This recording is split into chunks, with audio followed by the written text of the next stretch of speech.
Direct সুদের টাকায় ঘোষের টাকায় যায় নামাজ কিনা ওই যায় নামাজে খারাইয়া নামাজ পড়ে এমন লোক আছে।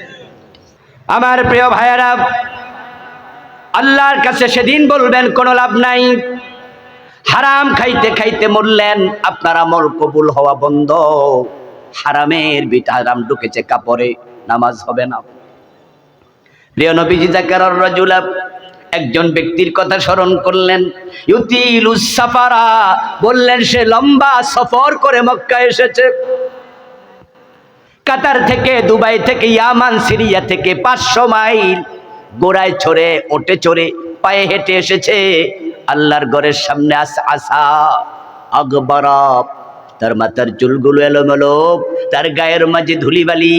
7 দিন হাঁটছে, ইহরাম পরার পরে গোসল করার পানি পায় নাই।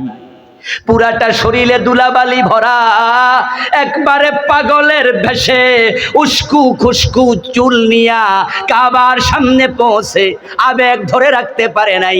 ইয়ামুদ্দুয়া দাইহি লাসসামা, আকাশের দিকে 2 হাত তুলে বলে, ইয়া রব্বি ইয়া রব্বি ইয়া রব, ও আমার আল্লাহ, এমন জায়গায় দাঁড়াইছি যেখানে কত নবীর পায়ের ধুলা লেগে আছে, তুমি আমারে মাফ করে দাও, আমার তুমি এটা দাও, আমার ওইটা দাও। আমার বাবা দোয়া চেয়েছে, মা আপনজন বন্ধু বান্ধব আসার সময় দোয়া চাইছে, আল্লাহ তাদের দোয়া কবুল করো। মনে মনে ভাবে এখানের দোয়া আল্লাহ ফেরাবে না।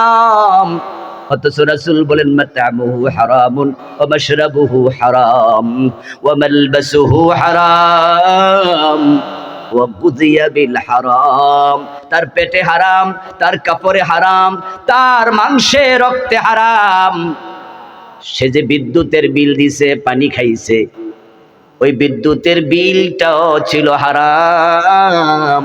কাবার ভিতরে ঢুকে দোয়া করুক, ফান্না ইউস্তাজাবু লিযালিক, হারাম খাইলে দোয়া কবুল হবে না।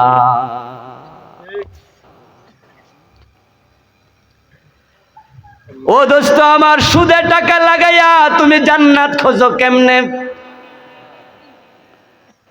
নবীজি তো বলেছেন সুদ খেলে 73 গুনাহ, সবচেয়ে ছোটটা হলো নিজের মায়ের সাথে জিনা করা। এই অবস্থায় তোমার যদি মৃত্যু হয়, যে তোমার টাকা সুদে লাগানো, তুমি তো মায়ের সাথে জিনা করা অবস্থায় মৃত্যুবরণ করছো। হাদিসে আছে, মান আকালা দিরহাম রিবা ওয়া হুয়া ইয়ালাম আন্নাহু আশাদ্দু মিন সিত্তাতিন ওয়া সালাসিনা জিনাম, যে ব্যক্তি জেনে শুনে 1 টাকা সুদ খায়, তার আমলনামায় 36 বার জিনার গুনাহ লিখে দেয়া হয়। যে ব্যক্তি একদিন 100 টাকা সুদ খায়, তার আমলনামায় 3600 বার জিনার গুনাহ হয় লেখা। একদিনে মিনিট আছে কয়টা? 24 60 দিয়া পূরণ দেন, 1440। একদিনে 1440 মিনিট। প্রতি মিনিটে একবার জেনা করলে জেনা হতো 1440 বার, আর 100 টাকা সুদ খেলে জেনা হয় 3600 বার।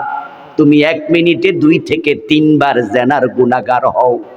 এর মানে দাঁড়ালো, যে সুদ খায় সে যখন নামাজে দাঁড়ায় তখনও তার আমল নামায় জেনার গুনাহ ঢোকে।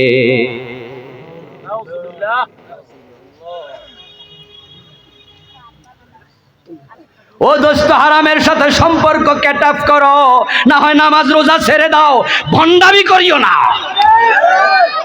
সুদ খাইবা নামাজও পড়বা, এটা ভণ্ডামি চলছে। গোশ খাইবা নামাজ পড়বা, মানুষ ঠকাইবা নামাজ পড়বা, তোমার মতো গোলাম আল্লাহর প্রয়োজন নাই। দুটো একসাথে চলবে না, যেটা আমাদের দেশে অ্যাভেলেবেল চলছে, ঠিক না? চলছে মানে অফিসে যাইয়া একবারে দাড়িওয়ালা টুপিওয়ালা অফিসার টুপি মাথায় গোশ খায়, দাড়ি মুখে গোশ খায়।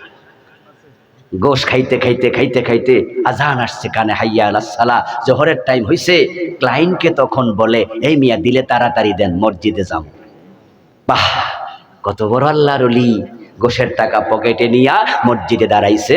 আল্লাহু আকবার, ইয়াকা না'বুদু ওয়া ইয়াকা নাস্তাইন। আল্লাহরে কইতাছে, আল্লাহ আপনার গোলাম আমি। আল্লাহ কয়, গোলাম পকেটে এসব কি? কি লইয়া মসজিদে ঢুকছো?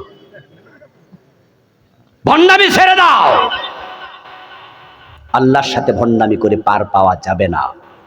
1 টাকা হারাম ঢুকেছে শরীরে, ওই হারাম টাকা বের করো, তারপর আল্লাহকে ধরো।